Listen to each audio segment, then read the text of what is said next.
Good morning friends. हम basis and dimension chapter कर रहे थे, चैप्टर नंबर 2, जिसके अंदर हमने प्रीवियस वीडियो के अंदर टॉपिक किया था spanning sets and linear span. और इसके बाद हमने एक थ्योरम की थी जो कि काफ़ी इंपॉर्टेंट थी, लीनियर स्पैन से रिलेटेड। ठीक है, तो हमारा स्पैनिंग सेट और लीनियर स्पैन का टॉपिक इतना ही था।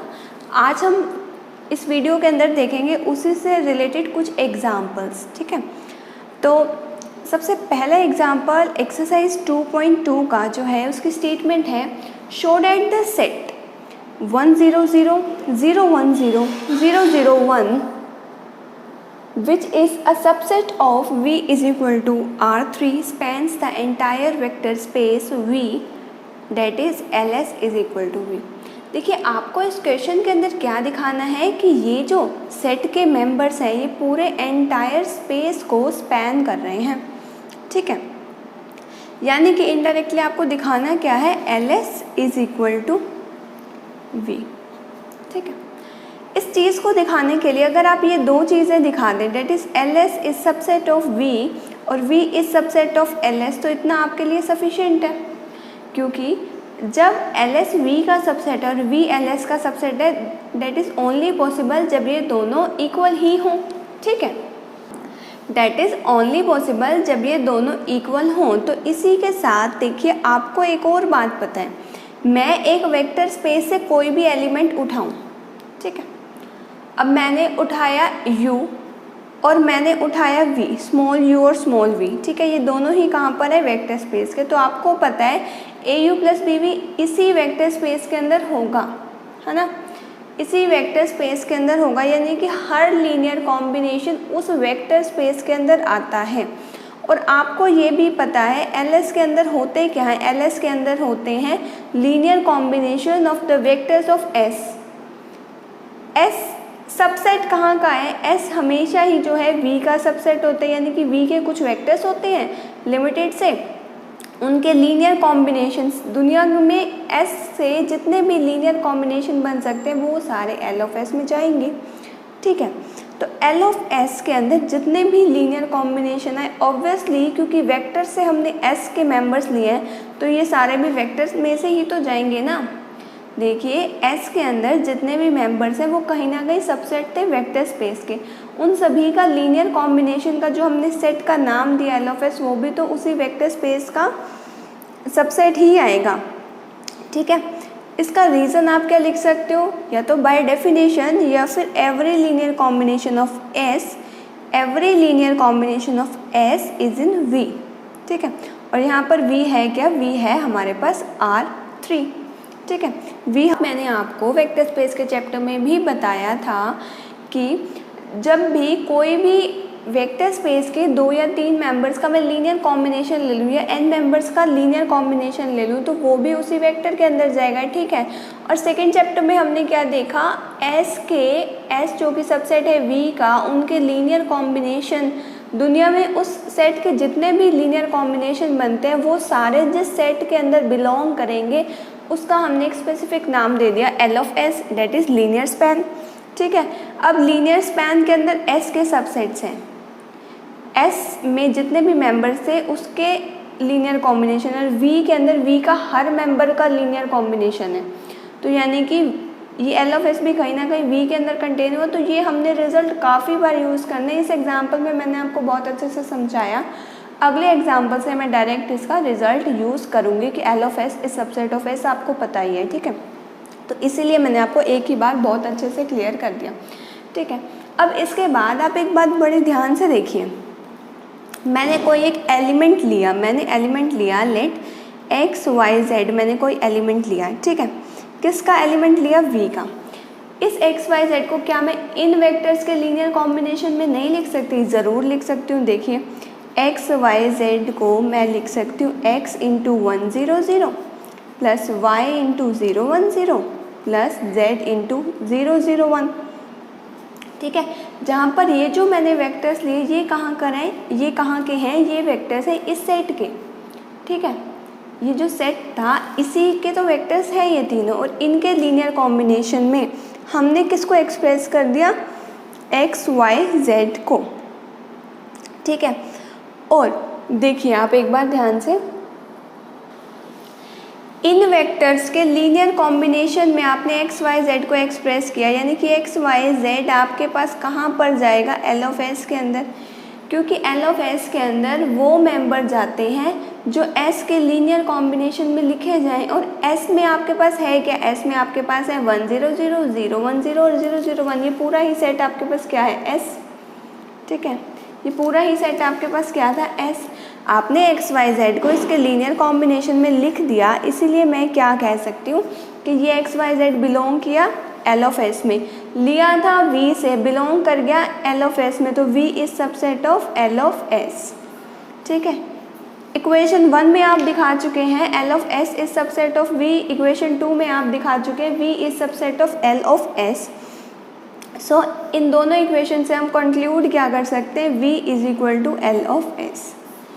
ठीक है, बहुत इजी सा एग्जाम्पल था, बस इसमें ये समझने वाली बात थी कि L of S is subset of v कैसे आता है, जो आपको मैंने एक एग्जाम्पल के अंदर अच्छे से क्लियर कर दिया। नेक्स्ट एग्जाम्पल के अंदर मैं डायरेक्ट इसका रिजल्ट लूँगी।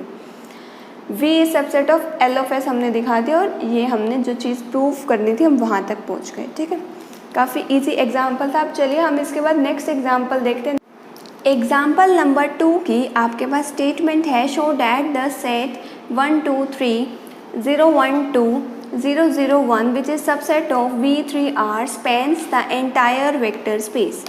अब की बार देखिए आपके पास S क्या है, S है आपके पास 1 2 3 0 1 2 एंड 0 0 1। ठीक है, और आपको वही दिखाना क्या है, डेट ये जो सबसेट है V3R का, it spans the entire vector space V3, that is आपको L of S is equal to हमारे पास जो वेक्टर स्पेस है, ठीक है, उसके इक्वल आपको दिखाना है, यानी कि R3 के इक्वल। तो देखिए काम आपके पास वही है, एग्जाम्पल नंबर 1 से ही रिलेटेड है ये वाला क्वेश्चन भी। चलिए देखते हैं कैसे करना है इसको।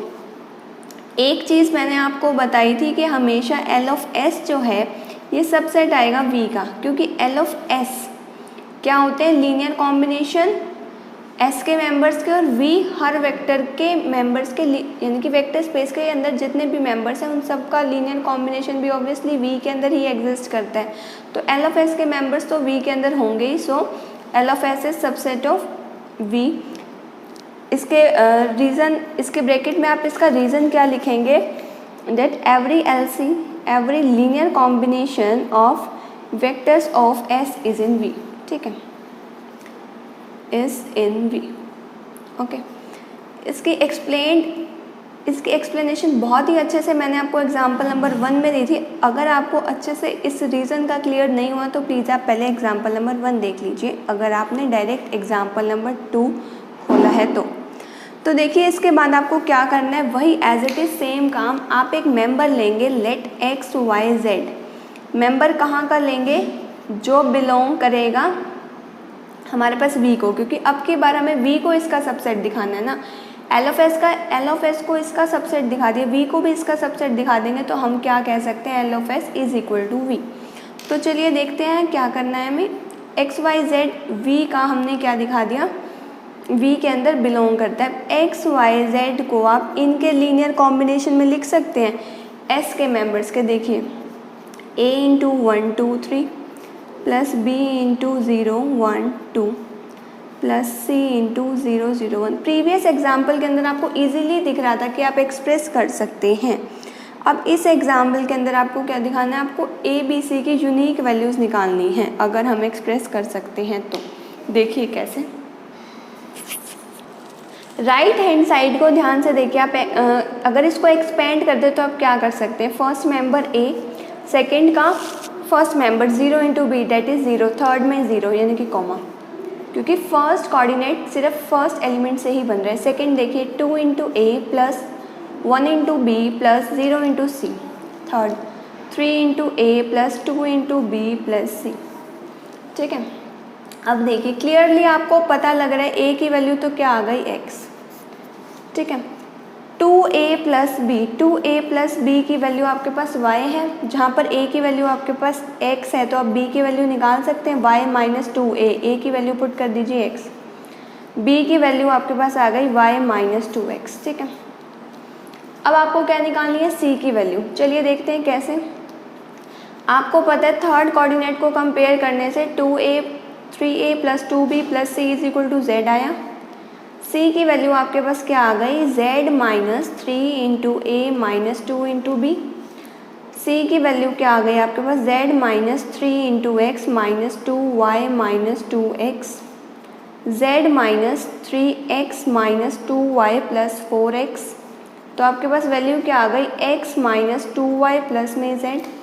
सिंपली मैंने a और b की वैल्यूज़ को पुट किया और c की आपके पास वैल्यू क्या आ गई, x minus 2y plus z। ठीक है, सो आपके पास a b c इस तरह से आपको मिल गए, यानी कि ऐसे a b c आपके पास एग्जिस्ट करते हैं so that x y z can be expressed as linear combination of these vectors. ठीक है, आपको a b c की यूनिक वैल्यूज़ ढूंढनी थी और आपको मिल गई, a की x, b की y minus 2x and c की x minus 2y plus z। ठीक है, सो आप क्या कह सकते हैं कि x y z कहाँ बिलोंग कर गया, L ऑफ S के अंदर, क्योंकि आप इन तीन वेक्टर्स के लीनियर कॉम्बिनेशन में x y z को लिख पाए। और ऐसा कौन सा सेट है जिसके अंदर इन तीन वेक्टर्स के लीनियर कॉम्बिनेशन आते हैं, वो है L of S, that is linear span of S। ठीक है, तो L ऑफ S के अंदर ये भी गया, जबकि हमने x y z लिया कहाँ से था, V से, और x y z गया कहाँ पर, L ऑफ S में। ठीक है, एक इक्वेशन आपके पास आ गई, ये इक्वेशन नंबर 1 थी आपके पास, L of S is subset of V। अब आपने क्या दिखा दिया, V is subset of L of S। इन दोनों इक्वेशन से आप क्या कह सकते हो, that V is equal to L of S। ठीक है, इसी चीज़ को आप क्या लिख सकते हो, देखिए L ऑफ S को ही हम एक और वे में भी लिख सकते हैं, that generating set of S।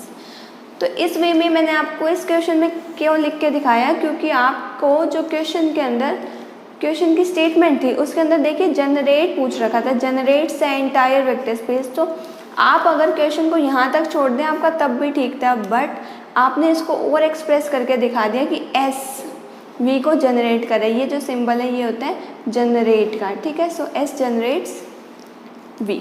ठीक है, तो ये क्वेश्चन आपका यहीं तक था, बहुत ही सिंपल क्वेश्चंस हैं इस टॉपिक के। नेक्स्ट एक्सरसाइज के अंदर आपका जो बेसिस एंड डायमेंशन का टॉपिक आएगा उसके अच्छे क्वेश्चंस आएंगे। अभी तो बिल्कुल बहुत ही सिंपल क्वेश्चन चल रहे हैं। तो चलिए एक बार एग्जाम्पल नंबर 3 देखते हैं, वो तो बहुत ही ज़्यादा सिंपल है, बस आपको उसके अंदर कॉम्प्लेक्स के अंदर बात करेंगे। तो देखिए एग्जाम्पल नंबर 3 की स्टेटमेंट क्या है।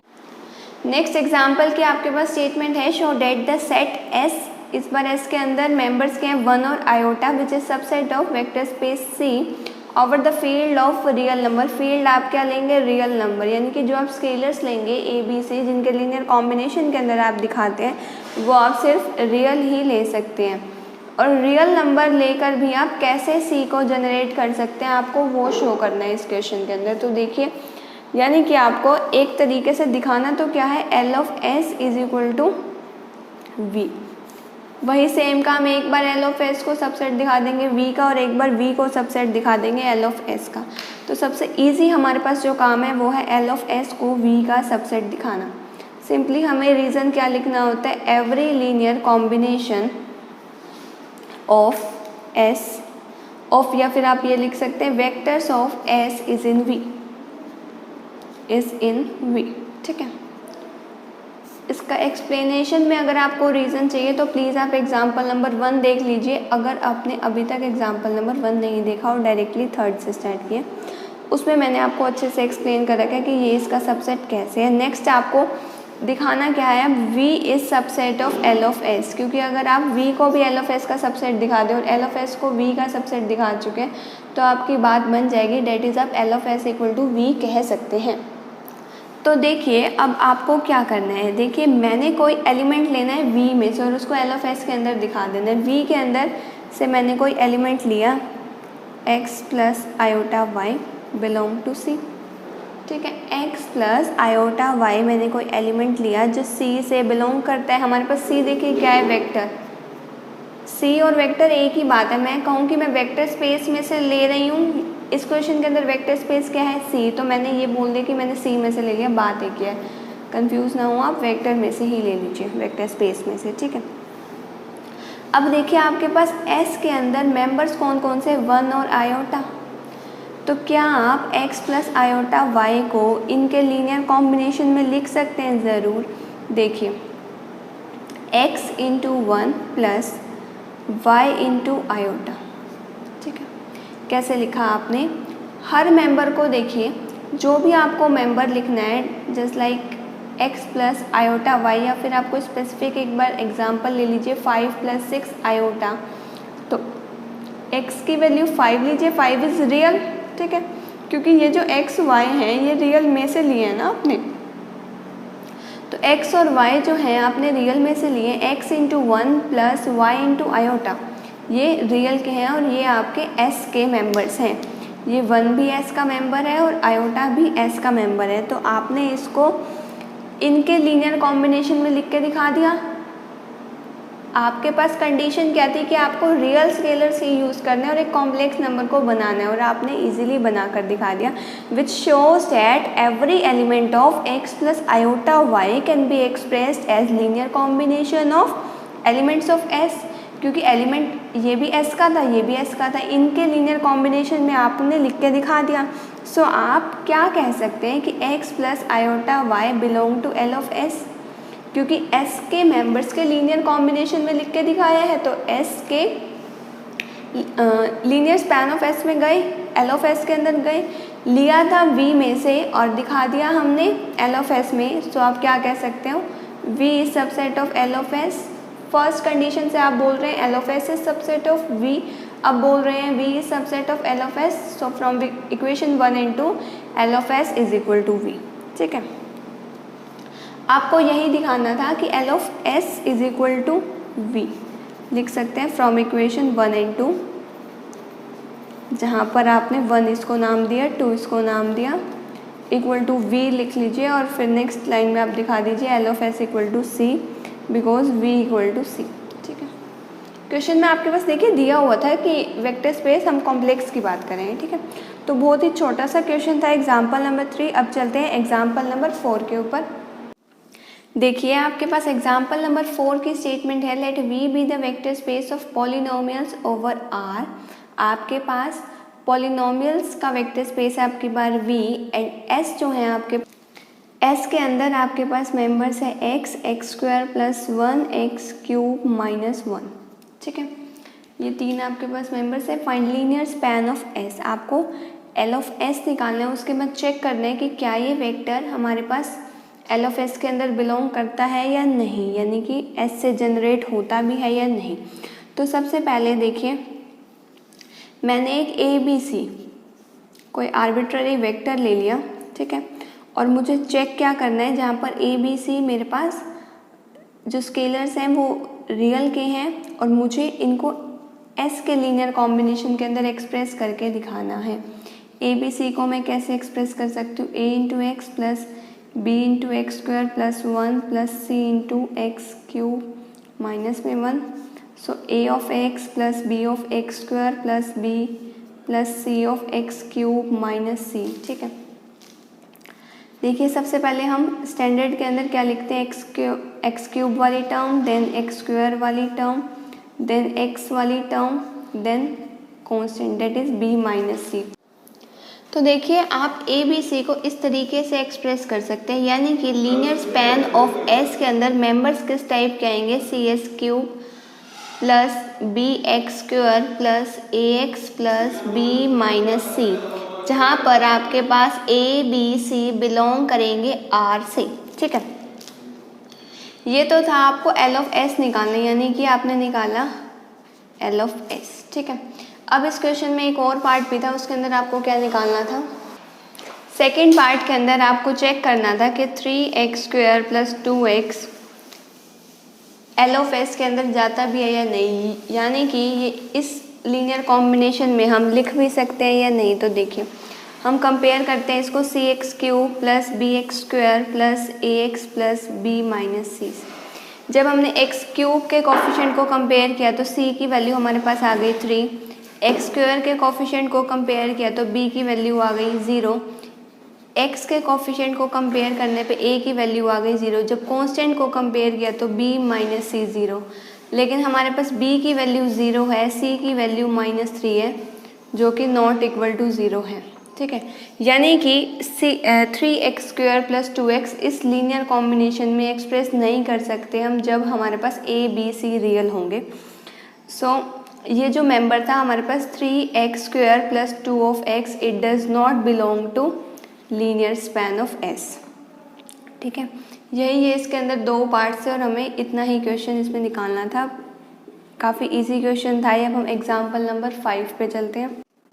तो देखिए एग्जाम्पल नंबर 5 की स्टेटमेंट है, in the vector space R3/R let U V W T, ये 4 वेक्टर्स हैं। आपको शो क्या करना है इस क्वेश्चन के अंदर, that the set generated by UV is not equal to the set generated by WT, यानी कि आपके पास अगर S के अंदर एक बार UV है और एक बार WT है तो उन दोनों के LS सेम नहीं आएंगे। तो देखिए हम इसको शो करने के लिए कैसे इसका सॉल्यूशन करते हैं। सबसे पहले देखिए आपने एक मेंबर लिया x बिलोंग आपके पास कहाँ से कर रहा है, UV में से। ठीक है, तो ज़रूर आपके पास देयर एग्जिस्ट सम स्केलर्स, आपके पास ऐसे स्केलर ज़रूर एग्जिस्ट करते होंगे a b belong to r, क्योंकि आपके पास फील्ड r है, such that x equal to AU + BV। ठीक है, यानी कि u और v के आप लीनियर कॉम्बिनेशन में x को एक्सप्रेस कर सकते हैं। अब आप मान लीजिए x बिलोंग टू WT है, then there exist some scalars, अब की बार आपके पास स्केलर्स मान लीजिए आप c और d ले रहे हैं। ठीक है, क्योंकि सेम लीनियर कॉम्बिनेशन में तो नहीं लिख पाएंगे ना, तो x को आपने CW + DT के फॉर्म में लिख दिया। ठीक है, अब देखिए इक्वेशन 1 और इक्वेशन 2 से, फ्रॉम इक्वेशन 1 एंड 2 आप क्या कंक्लूड कर सकते हैं कि आपके पास दोनों x की वैल्यू सेम है, ये तो आपको पता ही है। ठीक है, तो आपके पास इससे इक्वेशन क्या बनी, AU + BB = CW/DT। ठीक है, अब देखिए UV आपके पास वेक्टर्स दिए हुए हैं और आपके पास W और T वेक्टर्स भी आपके पास दिए हुए हैं। तो चलिए हम एक बार U की वैल्यू पुट करते हैं 1 2 -1, V की वैल्यू पुट करते हैं 2 -3 2, ये आपको एज इट इज क्वेश्चन के अंदर से वैल्यूज पुट करनी है। ठीक है, आपने ये वैल्यूज पुट कर ली। ठीक है, अब इसके बाद देखिए सॉल्व करने के बाद इसका फर्स्ट कोऑर्डिनेट क्या आ जाएगा, a + 2b, second coordinate 2a - 3b, third coordinate -a + 2b। Right hand side पे आपके पास क्या आ जाएगा, 4c - 3d, c प्लस में d, और देखिए यहाँ पर 4 1 3 था, एक्चुअली मैंने यहाँ गलती से w लिख दिया, तो थर्ड कोऑर्डिनेट 3c + 2d। ठीक है, इसे सॉल्व करने के बाद देखिए अब आपको क्या करना है, सिर्फ फर्स्ट वाले को फर्स्ट वाले से इक्वेट करना है। तो a + 2b = 4c - 3d, second को सेकेंड के साथ इक्वेट किया तो 2a - 3b = c + d, third को थर्ड के साथ तो आपके पास क्या आ जाएगा, -a प्लस में 2b = 3c + 2d। ठीक है, तो अब यहाँ से देखिए जब मैं मान लीजिए मैंने 1 और 2 तो ऑलरेडी इसमें क्वेश्चन में नाम दिए हुए हैं, 3 4 5 का नाम ले रही हूँ। ठीक है, अब मैं इसके अंदर क्या कर रही हूँ, कैंसिल आउट करने के लिए देखिए अगर मैं इन दोनों इक्वेशंस को इक्वेट कर दूँ 3 और 5 को, तो a और ये तो कैंसिल। ठीक है, या फिर आप चाहे 3 और 4 को इक्वेट कर लीजिए, बात आपके पास सेम है, यानी कि आपको a और b को इन टर्म्स ऑफ c और d लिखना है। चलिए मैं आपको 3 और 4 से ही सॉल्व करके दिखाती हूँ। थर्ड इक्वेशन को मैंने 2 से मल्टीप्लाई किया, क्या आ जाएगा मेरे पास, 2a + 4b = 8c - 6d। Second fourth equation से आपके पास क्या आ जाएगा, 2a - 3b = c + d। Fourth equation मैंने एज इट इज़ लिख दी। जब मैंने इनको सब्ट्रैक्ट किया तो देखिए क्या आया, 7b = 7c - 7d, यानी कि आपके पास देखिए b की वैल्यू क्या आ गई, c - d, b की वैल्यू क्या आ गई आपके पास, c - d, यानी कि b को आपने in terms of c d express कर दिया। अब आपको क्या करना है, ऐसे ही आपको a को भी in terms of c d express करना है, यानी कि मुझे b का कोफिशिएंट सेम करना है। थर्ड वाली इक्वेशन को अगर मैं मल्टीप्लाई कर दूँ 3 से और फोर्थ वाली को 2 से तो आपकी बात बन जाएगी। चलिए इसको मल्टीप्लाई करते हैं। 3a + 6b is equal to 3 से मल्टीप्लाई करना है आपको सबको, ये आ गया, ठीक है। अब इस वाली इक्वेशन को आपको इक्वेशन 4 को 2 से मल्टीप्लाई करना है। देखिए आपके पास ये इक्वेशन बन जाएगी। अब इसको जब मैंने ऐड किया तो 7a is equal to 14c - 7d, यानी कि आपके पास यहाँ से a की वैल्यू क्या आ गई 2c - d, 7 जब मैंने कॉमन लिया, b की value in terms of cd आ गई और a की वैल्यू भी। अगर इन वैल्यूज़ ने इक्वेशन 5 को, मेरे पास जो इक्वेशन नंबर 5 है जिसका मैंने अभी तक यूज़ नहीं किया, उसको सेटिस्फाई कर दिया, तो मेरे पास मैं ये कह दूंगी कि uv से जो जनरेट हो रहा है सेट और जो wt से जनरेट हो रहा है वो इक्वल है, ठीक है। अब देखिए -a की वैल्यू पुट कीजिए, -a की value -2c + t plus 2 into b की value c - d is equal to 3c plus, या फिर आप इक्वल टू रहने दीजिए, आप इसकी लेफ्ट हैंड साइड लीजिए और अगर राइट आ गई तो यानी कि सेटिस्फाई है। देखिए माइनस का 2c प्लस का 2c क्या आ गया, कैंसिल। ऐसे चाहे आप कैंसिल ना कीजिए, एक बार लिख लीजिए 2c - 2d, ठीक है। ये दोनों कैंसिल और आपके पास क्या आ गया -t, जबकि ये राइट हैंड साइड के इक्वल नहीं है, क्योंकि राइट हैंड साइड आपके पास क्या है 3c + 2d। आपके पास राइट हैंड साइड थी 3c + 2d, लेकिन आपका आया क्या -d, यानी कि जो सेट आपके पास uv से जनरेट हुआ that is not equal to the set generated by wt, ठीक है। तो ये इक्वल नहीं है, यही आपको इस क्वेश्चन के अंदर प्रूव करके दिखाना था और आपने बहुत इजीली इस चीज़ को प्रूव कर लिया। तो आपके इस चैप्टर के एग्जाम्पल्स, इस एक्सरसाइज के एग्जाम्पल यहीं तक थे, यानी कि एक्सरसाइज 2.2 के लीनियर स्पैन और स्पैनिंग सेट से रिलेटेड इतने ही एग्जाम्पल्स थे। अब हम अपनी नेक्स्ट वीडियो के अंदर बेसिस का टॉपिक स्टार्ट करेंगे, जो कि एक बहुत इंपॉर्टेंट टॉपिक है हमारी लीनियर अलजेब्रा के लिए। आपको यहाँ तक कोई भी डाउट हो तो you can ask me in comment section. Thank you so much for giving me a lot of support. आपको मेरी वीडियोस के अंदर कोई भी डाउट हो you can ask me in comment section. Thank you so much for watching my video. Have a nice day.